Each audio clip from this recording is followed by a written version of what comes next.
Assalamualaikum warahmatullahi wabarakatuh. Selamat pagi, salam sejahtera bagi kita semua. Salam, Om Swastiastu, Namo Buddhaya, salam kebajikan. Yang saya hormati rekan-rekan media, pada pagi hari ini TNI Angkatan Laut akan melaksanakan Rapim TNI Angkatan Laut. Setelah beberapa hari yang lalu, kita semua TNI melaksanakan Rapim TNI Polri ya, di Istana, ada pengarahan Presiden, kemudian dilanjutkan dengan Rapim TNI yang dihadiri juga oleh Kemhan. Sebelumnya lagi, beberapa saat yang lalu, sudah dilaksanakan juga Rapim Kemhan secara online. Dan sekarang kita akan menjabarkan semua arahan pimpinan, arahan Bapak Presiden dan Menhan dan Panglima TNI kepada kita semua untuk melaksanakan tugas ke depan. Dan Rapim TNI Angkatan Laut kali ini dihadiri oleh 147 perwira tinggi ya, dari berbagai penjuru seluruh Nusantara, hadir semua di Jakarta, dan juga dari kementerian lembaga yang ada perwira tingginya TNI Angkatan Laut. Dan saat ini akan disampaikan kebijakan-kebijakan terkait program rencana ke depan TNI Angkatan Laut dalam melaksanakan tugas-tugas baik itu OMP maupun OMSP. Mungkin itu sebagai pendahuluan. Apabila ada yang ditanyakan silakan. Izin Pak Kasal, saya Aini dari IDM. Pak, ya. Untuk Rapim tahun ini prioritas pembangunan TNI AL sepanjang tahun ini Pak, terutama di tengah dinamika geopolitik saat ini. Dan yang kedua, di tengah pembangunan kekuatan sepanjang tahun ini, apakah nanti ada penambahan alutsista seperti yang kemarin di DPR kan sempat katanya bakal ada hibah kapal patroli dari Jepang. Terima kasih Pak. Jadi prioritas ke depan untuk TNI Angkatan Laut masih tetap di bidang alutsista, karena Angkatan Laut itu ada karena ada kapal ya.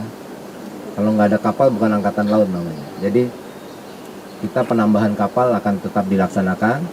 Penambahan kapal ini dilaksanakan di industri galangan dalam negeri maupun luar negeri.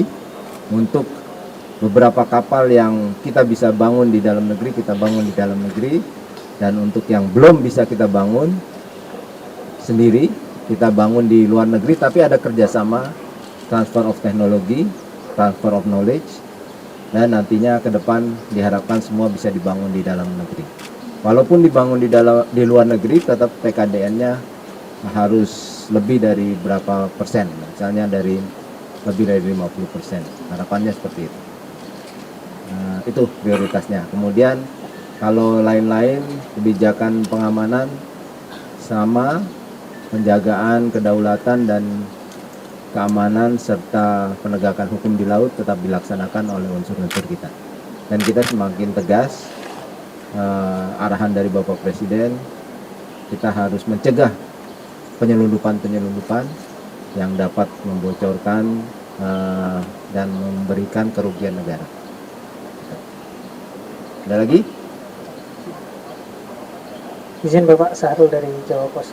Dua pertanyaan Bapak, menyambung tadi. Yang pertama terkait alutsista yang khusus dari luar negeri itu kan yang belum mampu dibangun galangan di sini itu kapal jenis apa saja, kemudian kira-kira tahun ini akan datang berapa banyak ya, selain Prabu Siliwangi. Yang kedua, arahan Bapak Presiden mungkin untuk TNI AL kemarin di Rapim, apakah ada yang spesifik, misalkan melanjutkan program ketahanan pangan, karena kan Angkatan Laut punya program kedelai kalau tidak salah. Itu akan ditambah lagi tempatnya atau bagaimana? Terima kasih Bapak. Baik. Jadi untuk alutsista tadi betul, yang kita belum bisa bangun di dalam negeri, kita bangun di luar negeri. Yang jelas kan mungkin bapak, ibu-ibu udah tahu semua pembangunan kita nanti ada kapal selam yang di luar negeri, ada kapal atas air, fregat ya, ada beberapa negara. Nah itu harapannya kayak Prabu Siliwangi akan datang mungkin bulan April ya, bulan April sudah tiba di tanah air. Kemudian KRI Canopus, kapal hidros yang sekaligus sebagai kapal rescue, kapal selam, itu juga bisa hadir mungkin bulan April pertengahan atau Mei. Mudah-mudahan sih bulan April semua bisa hadir ya.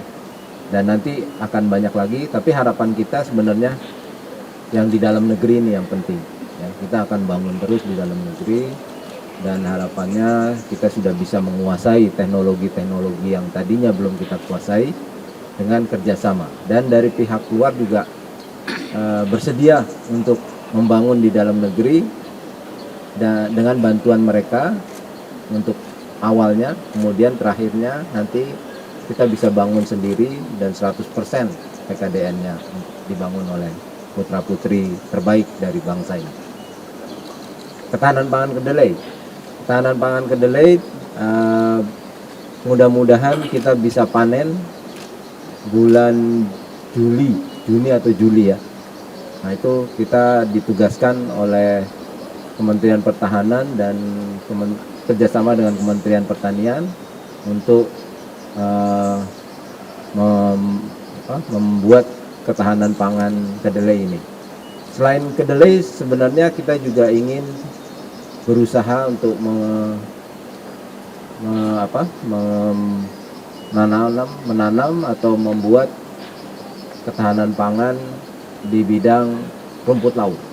Karena rumput laut juga, Indonesia ini kan pantainya terpanjang kedua di dunia ya. Seharusnya rumput laut ini bisa bermanfaat dan ini bisa diekspor ke luar negeri. Dah? Cukup? Terima kasih. Terima kasih perhatiannya. Wabillahi taufiq wal hidayah. Wassalamualaikum warahmatullahi wabarakatuh. Salam Om Santi. Stay updated. Info terkini masih banyak. Jangan lupa subscribe, like, dan share YouTube official OKZone. Dan selengkapnya ada di okezone.com.